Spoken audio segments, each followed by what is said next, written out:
C'est par la foi que, devenu grand, Moïse renonça à être appelé fils de la fille du Pharaon, préférant être maltraité avec le peuple de Dieu que d'avoir la jouissance éphémère du péché.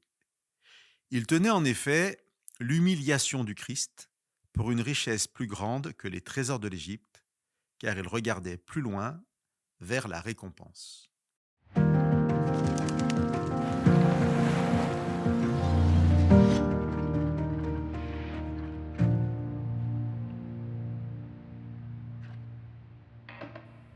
Moïse, juif élevé par la fille du pharaon égyptien dans tout le faste de la cour royale, aurait pu connaître une vie matérielle dans un confort incroyable.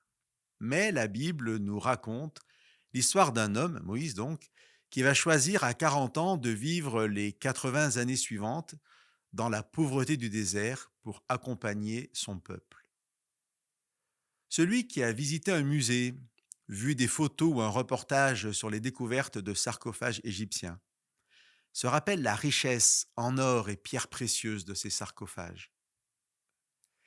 Moïse aurait pu choisir les richesses terrestres et pendant quelques dizaines d'années, il aurait été l'équivalent en richesse et notoriété des hommes les plus en vue de nos sociétés actuelles.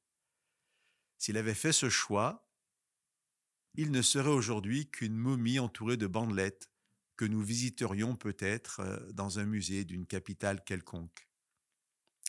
Mais Moïse a choisi Dieu, une vie en apparence plus austère, mais une vie de communion avec Dieu. Il tenait en effet l'humiliation du Christ pour une richesse plus grande que les trésors de l'Égypte, car il regardait plus loin, vers la récompense. Encouragé par la promesse d'un avenir éternel, Moïse, en faisant le choix de Dieu, n'a pas juste reçu l'espérance d'un lendemain meilleur. Il a aussi bénéficié de son vivant, d'une relation extraordinaire avec le Père. Un des passages les plus touchants pour moi de l'Ancien Testament nous dit que le Seigneur parlait à Moïse face à face, comme un homme parle à son ami. Chers amis, qui que nous soyons, nous ne serons bien sûr jamais Moïse. Mais si nous choisissons Dieu plutôt que les richesses éphémères de ce monde, nous pouvons avoir l'assurance que nous deviendrons toujours un enfant de Dieu unique à ses yeux. Et le Père nous regardera avec le même amour qu'il regardait Moïse. Et dans un parcours de vie singulier qui nous appartient, nous pourrons aussi témoigner d'une relation privilégiée avec lui.